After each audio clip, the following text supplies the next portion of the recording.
Hello, Leslie Bryan, Psych 491 Capstone Interview Reflection Video Assignment. Okay, this first section I'm going to give the name, job title, description, and the degree of the person that I interviewed. The person I chose to interview is my current boss, Angela Zayas. Angela has a degree in social work and she is a licensed clinical social worker. She is the owner and therapist at Bethany Counseling Center.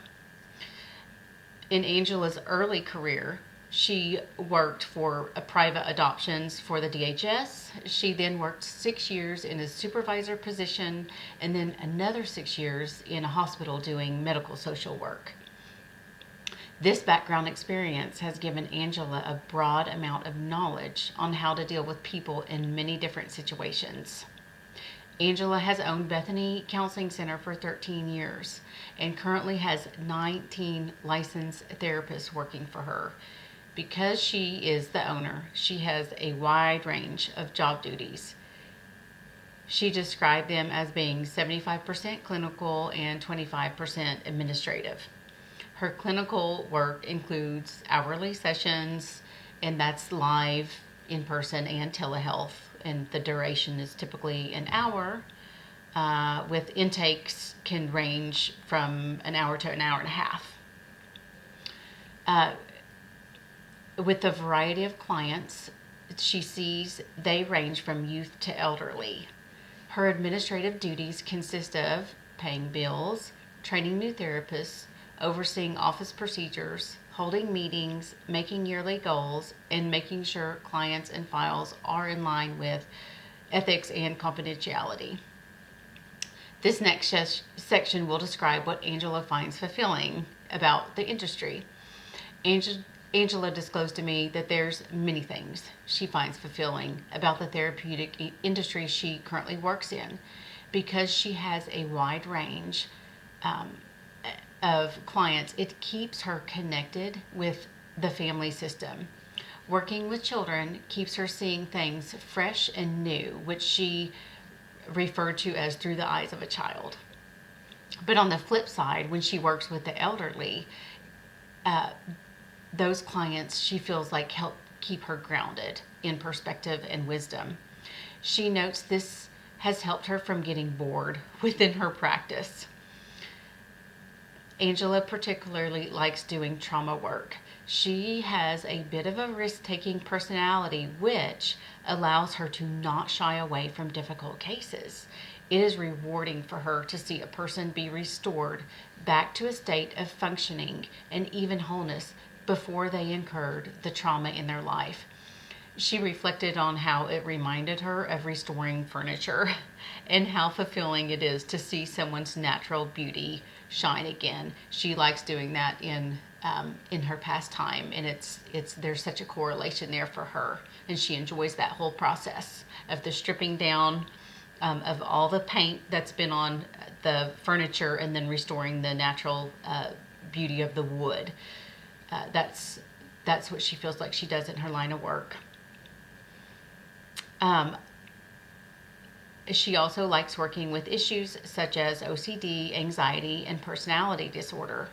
Lastly, she has recently flourished in the area of helping people who have been wounded by the church or religious groups.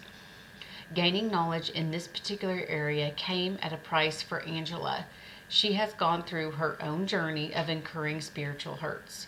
She realized that these kinds of hurts are not always preventable, but there are therapeutic methods on how to obtain healing and personal growth.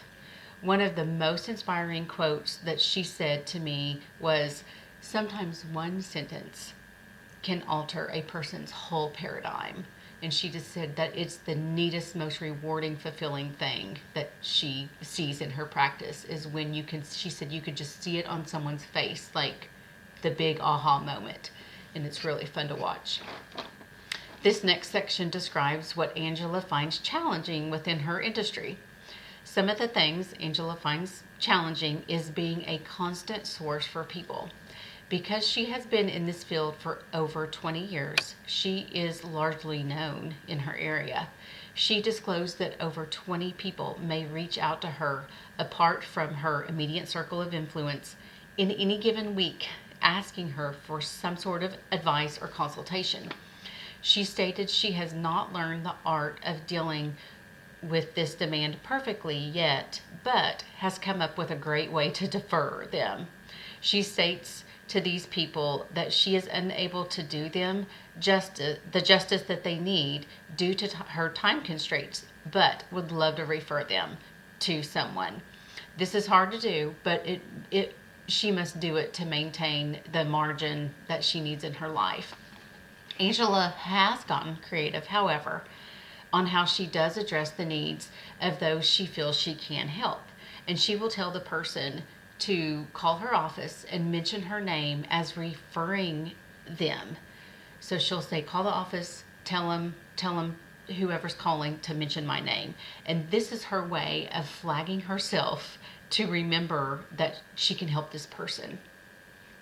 Angela learned very on how to compartmentalize clients in her work from her personal life. She emphasized, and I thought this was key, that she emphasized that this has been the key, being able to compartmentalize, to prevent her from experiencing burnout. She also attributes that her key to staying empathetic is by compartmentalizing. This way, her emotions are not taxed all day long, just within the boundaries of the sessions. I thought this was really neat to learn. Angela also gives her therapists a tip-off on how to compartmentalize their work. She tells them to pick a landmark on their way home. They're allowed to process and think about their day up until they get to that landmark. Then when they pass it, they need to switch and be thinking about their personal life and what the rest of their day consists of. The next section reviews what Angela does to continue her personal growth in her field. Angela, of course, takes CEUs on a yearly basis to keep up with her professional growth.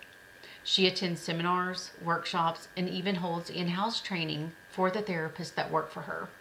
She consults with her colleagues when needed and researches any area she may not be familiar with regarding a client's growing needs. One thing I found interesting was, as she has grown in her professional development, she does not spend as much time conversing with her colleagues regarding certain issues. She said it took about 5 to 7 years for her to realize that she stopped seeing what she considered unique cases. And she said, I don't mean that mean, but you get to a point where you do start seeing a lot of the same things over and over. Now that she has a vast amount of teaching and training to pull from, she continues to build on those foundations instead of feeling like she's starting from scratch with each new case or client. Next, I will discuss recommendations for students pursuing work in this field. Angela's biggest recommendation for a student pursuing work in this field is to not get overwhelmed with the amount of knowledge they realize they don't know yet need to learn. She said at least 50% of a person's progress is going to lie heavily upon the therapeutic relationship. And as we've learned all through psych, it's that therapeutic alliance that is so crucial to develop at the beginning.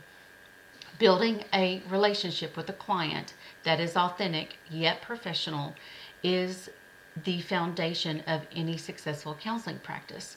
She also encourages newer therapists to stay in community and relationship with other therapists. This allows for great discussion and gathering pertinent information regarding skill sets and new approaches. Lastly, I'll give my reflection on this assignment. I loved this assignment. It was fun for me to do. It was very impactful for me. I felt like it gave me a more realistic view of how counseling works for both the professional and the client.